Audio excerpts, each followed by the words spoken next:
এবার মেয়ে গর্ততে পড়ে পড়ে কান্তকর বলতো, আব্বা জান কি আমি অপরাধ করেছি আব্বা গো, কেন আপনি আপনাকে গর্ততে ফেলে দিলেন, কেন আপনি আমাকে এরকম কথা বলছেন, জীবনের মতন শেষ দেখা। আব্বা বলতো, গো মারে, যেদিন থেকে তুই জন্ম হয়েছিস রে মা, লজ্জার কারণে আমি গ্রামে মুখ দেখাতে পারি না। কিন্তু রে সুবহানাল্লাহ, মেয়ে বলতো, আব্বা গো তুমি আমাকে মারিও না, তুমি আমাকে দফন করিও না, আজকের পর থেকে তোমাকে আর আব্বা আব্বা বলে ডাকবো না, মাকে মা মা মা বলে আমি আর ডাকবো না। আমার দুই চোখ যেদিকে যাবে আমি চলে যাব, কিন্তু তুমি দয়া করে গর্ত থেকে আমাকে উঠাইয়া নাও। ওরে সুবহানাল্লাহ, যখন মক্কা নগরে ওই মক্কার জমিনে যখন তারা খবর পেত, ওরে আল্লাহ কি খবর, যে তার বাড়িতে মেয়ে জন্মগ্রহণ হয়েছে, বেটি জন্মগ্রহণ হয়েছে, ওই বাবা শরমের কারণে লজ্জার কারণে গ্রামের ভিতরে হাঁটতে পারত না, দোষ বন্ধুর সামনে বসতে পারত না, গ্রামে হাঁটতে পারত না। আল্লাহকে আমাকে শ্বশুর বলবে, কাকে আমি জামাই বলবো। আল্লাহ এরকম ভাবে লোকেরা আর দিত, গ্রাম দিয়ে যদি লোকটা হেঁটে যেত, মানুষেরা দেখিয়ে দেখিয়ে বলতো, দেখ রে দেখ, এটা হলো বেটির বাপ, এটা হলো মেয়ের বাপ, এটা কন্যার বাপ হেঁটে যায়, এরকম ভাবে লোকেরা তানা দিয়ে কথা বলতো। এইবারে বাপ কি করতেন, আল্লাহুস সামাদ। যখন মেয়েটার বয়স 4 বছর 5 বছর 7 বছর যখন হয়তো, স্ত্রীকে কিন্তু জানাইতো না, একটা কৈদল নিয়ে মাঠে জঙ্গলে চলে যেত, আর মাঠে যাওয়ার পর একটা গর্ত করতো, কবর খুঁড়তো, খাল করতো, খাল করে বাড়ি চলে এলো। বিবি কিন্তু জানে না।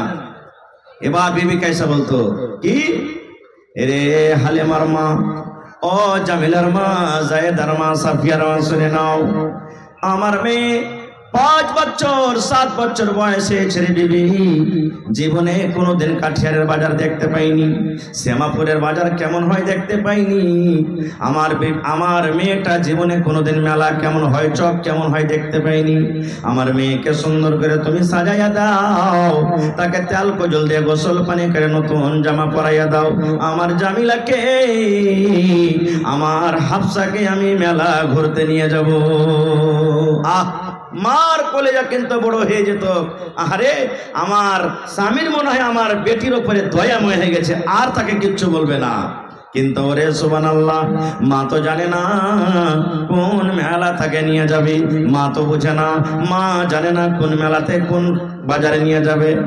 স্বামীর কথা শুনে সুন্দর করে মেয়েকে সাজিয়ে খুঁজিয়ে গোসল দিয়ে তেল কাজল দিয়ে নতুন কাপড় দিয়ে আব্বার হাতে তুলে দিতেন। আব্বা মেয়ের হাত কান ধরে টানতে টানতে টানতে ওরে আল্লাহ কোথায় নিয়ে যেত, ওই মেলাতে নয়, ওই বাজারে নয়, ওই জঙ্গলের ভিতরে যেই জায়গাতে গর্ত করে এসেছে, ওই গর্তের পাঞ্জরে নিয়ে যেত। গর্তের পাঞ্জরে নিয়ে যাওয়ার পর মেয়েকে বলতো, বেটি রে, এই গর্তটা দেখতো রে মা, এই খালটা দেখতো রে মা, কত বড় খাল।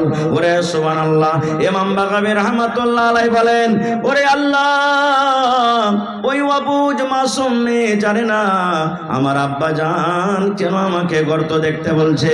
এরকম করে মাথা বাড়ায় মুখ বাড়ায় যখন গর্ত দেখতে যায়, পিছন থেকে আব্বা জান তাকে ধাক্কা দিয়ে গর্ততে ফেলে দেয়। যখন গর্ততে পড়ে যায়, আব্বা বলতেন, বেটি রে, জীবনের মতো তুমি আমাকে আব্বা বলে নাও, আজকের পর থেকে আর আব্বা বলে ডাকবে না, কারণ তোমার শেষ টাইম, শেষ সময়। মাকে যদি বলার থাকে মা মা মা মা বলে তুমি ডেকে নাও, দুনিয়ার যা দেখার আছে দেখে নাও, আজকের পর থেকে আর তুমি আমাকে দেখতে পাবে না, তোমাকে আমি দেখতে পাবো না, তুমি শেষ টাইম, শেষ সময়, এখন তোমার বাবারে যা দুনিয়াতে দেখার আছে তুমি দেখে নাও। ওরে সুবহানাল্লাহ, এবার মেয়ে গর্ততে পড়ে পড়ে কান্তকর বলতো, আব্বা জান কি আমি অপরাধ করেছি আব্বা গো, কেন আপনি আপনাকে গর্ততে ফেলে দিলেন, কেন আপনি আমাকে এরকম কথা বলছেন, জীবনের মতন শেষ দেখা। আব্বা বলতো, গো মারে, যেদিন থেকে তুই জন্ম হয়েছিস রে মা, সেদিন থেকে আমি গ্রামে আর হাঁটতে পারি না। লজ্জার কারণে গ্রামের সামনে আমি হাঁটতে পারি না, লজ্জার কারণে আমি গ্রামে মুখ দেখাতে পারি না। এই জন্য রে মা, তোকে আজকে দফন করে আমি বাড়িতে চলে যাব। কিন্তু রে সুবহানাল্লাহ, মেয়ে বলতো আব্বা গো, তুমি আমাকে মারিও না, তুমি আমাকে দফন করিও না।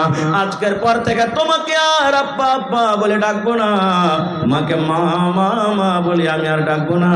আমার দুই চোখ যেদিকে যাবে আমি চলে যাব, কিন্তু তুমি দয়া করে গর্ত থেকে আমাকে উঠাইয়া নাও। তার কথা শোনা হতো না। ওই মক্কা নগরে ওই বাপ একটা মেয়ের কথা শুনতো না। ওই মেয়েকে উপর থেকে মাটি চাপিয়ে জিন্দা জীবিত তাকে দফন করে বাড়িতে আসতো। কিন্তু নবীজি কত তার মান সম্মান বাড়িয়ে দিলেন, মেয়েদের মান সম্মান কত নবী বাড়িয়ে দিলেন, মেয়েদের ফজিলত কত দিয়ে দিলেন। আল্লাহর নবী বললেন, ও বেটির বাবা, ও মেয়ের বাবা, তোমরা শুনে নাও, আল্লাহ রাব্বুল আলামিন তাকে দুইখানা মেয়ে দিয়ে আজমাইশ করেছেন। আল্লাহ রাব্বুল আলামিন দুইখানা বেটি দিয়ে যাকে পরীক্ষা করেছেন। ওরে সুবহানাল্লাহ, ও বেটির বাবা তুমি খুশি হয়ে যাও, খুশি হয়ে যাও। আল্লাহর নবী বলেছেন, যার বাড়িতে মেয়ে জন্মগ্রহণ হয়েছে ওই বাপ যদি মুখখানাকে ভারী না করে, ওই বাবার যদি মুখখানটা কালো না হয়ে যায়, ওই বাবা যদি আফসোস না করে, আল্লাহ কেন তুমি আমাকে মেয়ে দিয়েছ, আল্লাহ ছেলে কেন দাওনি, হাসি মুখে আল্লাহ যেটা দিয়েছে আল্লাহর হাজার হাজার শুকর। ওই মেয়ের লালন পালন করে মেয়েকে বড় করে যতদূর পারলো শিক্ষা দিয়ে ভালো ঘর ভালো পর দেখে তার যদি বিয়ে লাগিয়ে দিতে পারে, আল্লাহর নবী বলেছেন, ও মেয়ের বাবা আর আমি নবী জান্নাতের ভিতরে যাব রে, জান্নাতের ভিতরে যাব। ওই বেটির বাবা আর আমি নবী জান্নাতের ভিতরে যাব। কত দূরে দূরে থাকবো জান্নাতের ভিতরে, জান্নাতে গিয়ে কত দূরে দূরে থাকবো। দয়ার নবী এই দুটা অঙ্গলকে ইশারা করে বললেন, ও আমার উম্মতরা শুনে নাও, ও আমার সাহাবীরা তোমরা শুনে নাও, এই দুটা লোক যেমন পাশাপাশি হয়ে আছে, এই দুটা লোক যেমন পাঞ্জরে পাঞ্জরে হয়ে আছে, আমি নবী আর ওই মেয়ের বাবা জান্নাতের ভিতরে পাশাপাশি থাকবো। নারে তাকবীর! দেখেন কত মান সম্মান বাড়িয়ে দিলেন। তাহলে আমার মনে হয় এই মজলিসে যত মানুষ আছেন প্রত্যেক মানুষের বাড়িতে বেটি আছে, আছে না নেই? জোরে বলেন, আছে না নেই?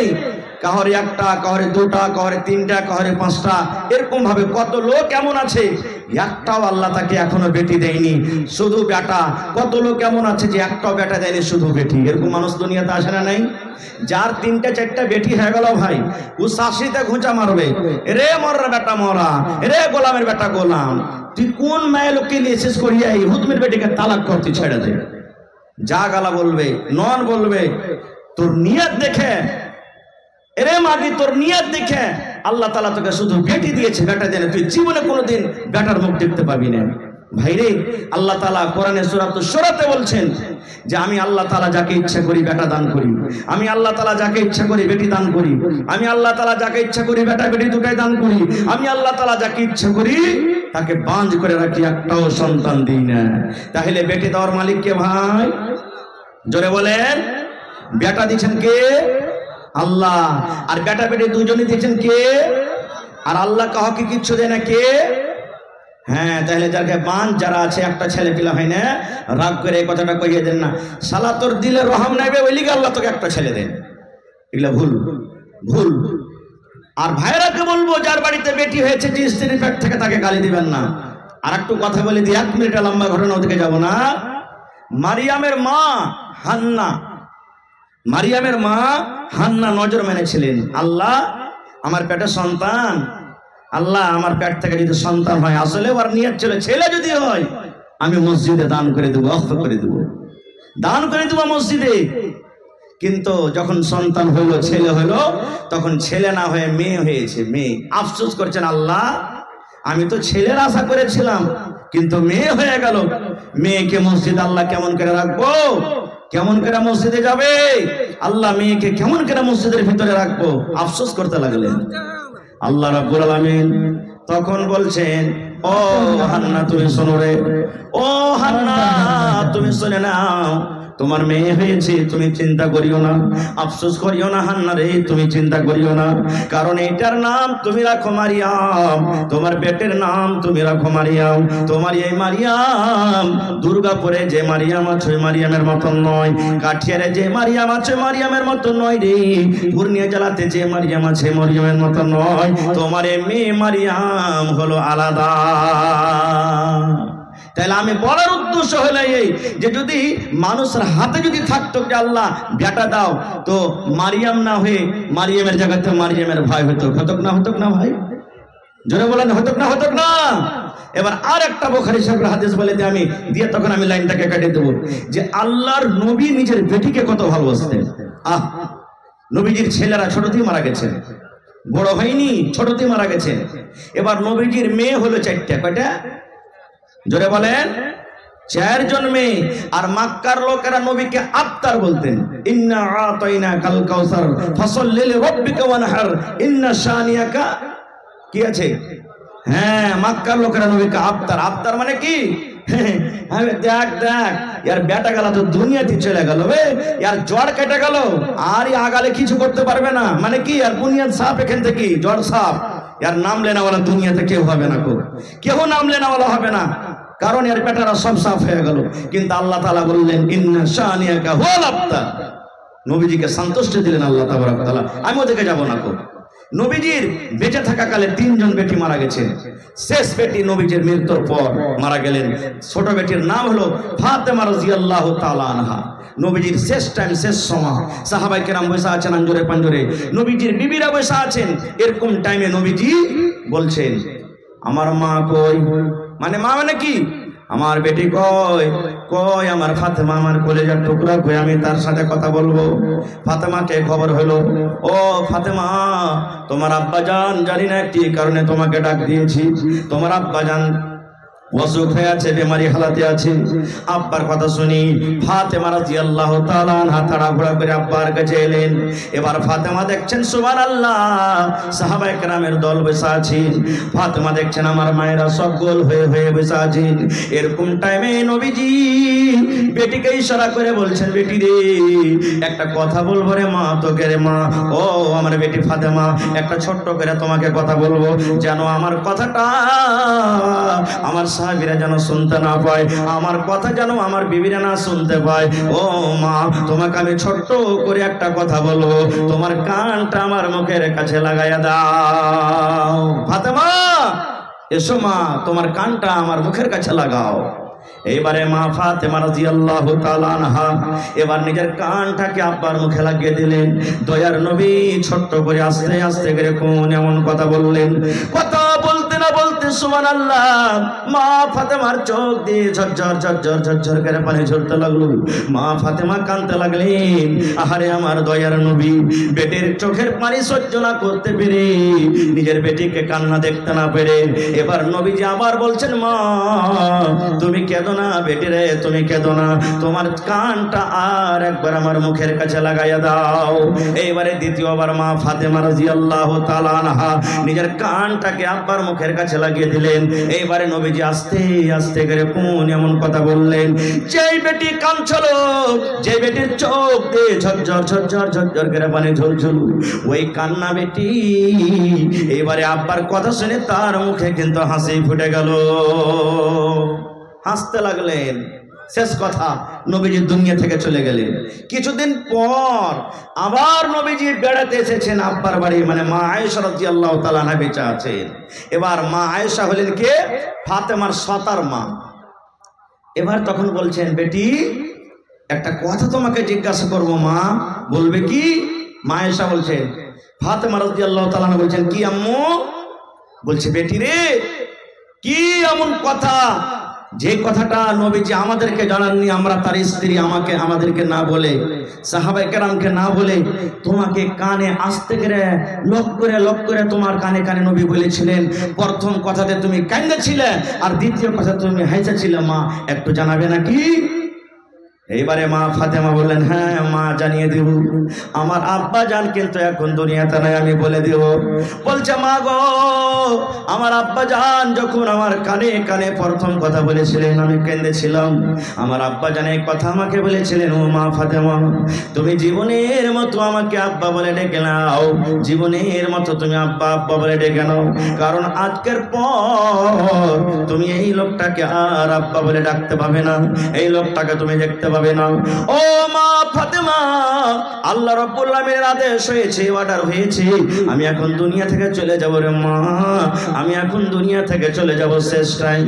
এবার ফাতেমা বলছেন, মা গো, আব্বার মৃত্যুর কথা শুনে, আব্বার মরার খবর শুনে আমার মন খানা কিন্তু ফেটে গেছিল। আল্লাহ, কাকে আমি আব্বা আব্বা বলে ডাকবো? আজকের পর থেকে কে আমাকে মা মা মা বলে ডাকবে? এই কথাটা আমার মনে এলো, এই জন্য আমি নিজের চোখের পানিটাকে থামতে পারলাম না। এইবারে দ্বিতীয়বার যখন আমার আব্বা আমাকে বললেন, আমি হাসলাম। এই কথাটা আমাকে বলেছিলেন, ও মা ফাতেমা, তুমি কেঁদো না বেটি রে, তুমি কেঁদো না, কেঁদো না, কারণ আমার মৃত্যুর পর, আমার দুনিয়া থেকে যাওয়ার পর, আমার বংশের মধ্যে, আমার খানদানের মধ্যে সর্বপ্রথম যার সাথে আমার দেখা হবে, কিংবা আমার খানদানের মধ্যে যার সর্বপ্রথম মত হবে, সেটা হবে মা ফাতেমা তুমি। ঠিক নবীজির 6 মাসের মৃত্যুর পর মা ফাতেমা রাদিয়াল্লাহু তাআলা আনহা দুনিয়া থেকে চলে গেছেন। আমি ওদিকে যাব না, বলার উদ্দেশ্য হাদিসটা এই, নবীজি নিজের বেটিকে কত ভালোবাসতেন, কত আদর করতেন, যে নিজের মওতের কথাটা বিবি রেখে বললেন না, সাহাবায়ে কেরামকে বললেন না, বললেন কাকে ভাই? কাকে বললেন? আর আমরা কতটুকু ভালোবাসি? এ ডাবলু, এ হাবলু, এ ভল্টু, এ পলু, এ ঝড়ু, শোন এখানে, ওই মাঠের যত জমিন গালা আছে, যেগুলাতে ফসল হয় না, দগা টগা, ওগুলো একটাও তোরা লিবি না কেউ। আর যত রোডের কান্দাতে একবারে ন্যাশনাল হাইওয়েতে ভুঁই গালা আছে, সব তোরকে নামে লক্ষ্য করে দিই, চল। এগুলো আমরা বেটিকে ভালোবাসি, এগুলাই দিচ্ছি আমরা বেটিকে। এমন কথা বলছি, বাক্সতে 5 লাখ টাকা আছে, খবরদার তোর কোন বহিন জানতে না পারে, মরে যাব, তালা চাবি থাকলো, তোরা 3-4টা ভাই ভাগ করে নিস। ভাইরে, এরকম আমাদের মহব্বত আদর। আর একটা হাদিস বলি, এই যে মসজিদের জালসা, আজকে কিসের জালসা ভাই? জোরে বলেন, কিসের জালসা? মসজিদে দান করে নেকি পাওয়া যাবে না? পাবে না? পাওয়া যাবে। বুখারী শরীফের হাদিস, আল্লাহ নবীর জামানাতে মসজিদে নববীতে একটা মহিলা ঝাড়ু দিত। এবারে মসজিদে ঝাড়ু দিত।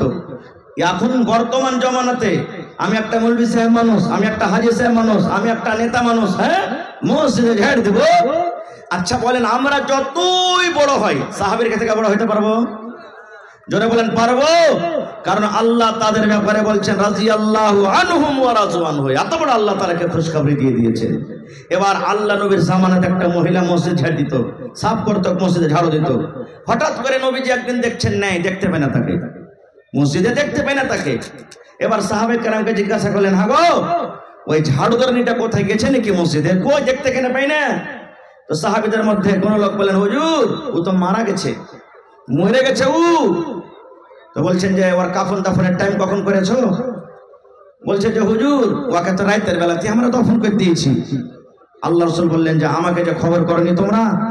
বলছে সামান্য একটা মসজিদের ঝাড়ু ধরনের, মসজিদে ঝাড়ু দিত, ছোটখাটো কাম করতো, যেমন এই বর্তমান যুগে ইমামের আমরা ফেলে দিলে, যেমন এই বর্তমান যুগে কখন ফেলে দিব?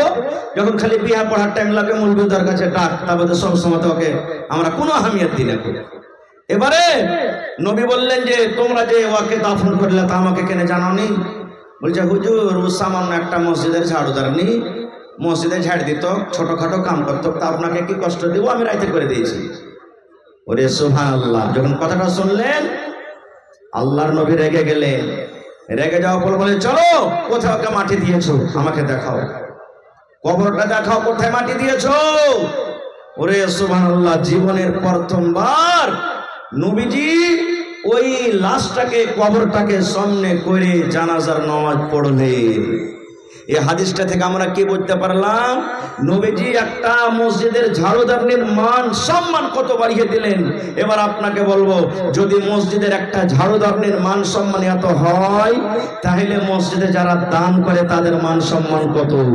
মসজিদে যারা দান করে ওদের সম্মান যদি বড় বেশি হয়, তাহলে যারা মসজিদে নামাজ পড়ে তার মান সম্মান কত ভাই? এই মনে আল্লাহ রাসূল সাল্লাল্লাহু আলাইহি ওয়াসাল্লাম এলান করে দিয়েছেন, মান বানা লিল্লাহি মাসজিদান বানাল্লাহু লাহু বাইতান ফিল জান্নাহ। ও আমার উম্মতেরা, তোমাদের মধ্যে যে আল্লাহকে রাজি করার জন্য একটা মসজিদ বানাবে, আল্লাহ তাবারাক ওয়া তাআলা তার জন্য জান্নাতের ভিতরে একটা ঘর বানিয়ে দিবে। সুবহানাল্লাহ।